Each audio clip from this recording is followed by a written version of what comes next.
ये जो आप तिलक लगाते हैं ना, ये हंसी मजाक नहीं, ये खिलवाड़ नहीं। पापात्मा जीव हैं जो देखकर जलते हैं, क्योंकि कहीं ना कहीं वो इसकी महिमा अंदर से जानते हैं पर लगा सकते नहीं, तो निंदा करते हैं। बिल्कुल आप डरिए मत कि हम तिलक लगाए हैं, कंठी लगाए हैं, लोग क्या कहेंगे? लोग क्या कहेंगे? बड़ा भगत बना है। कितनी बढ़िया बात कह दी। हमारा संबंध प्रभु से स्वीकार करता है वो। अब दूसरे स्वीकार करने लगे हैं।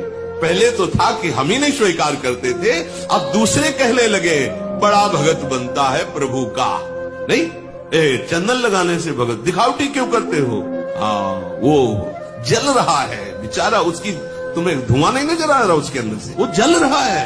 आपको गर्व से अपने प्रभु का तिलक लगाना। जैसे कहीं ऐसे शासन विभाग में आप हैं और आप बाहरी तिलक नहीं लगा सकते, तो आप ऐसा करें, सूखी रच की बटिया ले ले, तो आप ऐसे बिना तिलक के न रहे।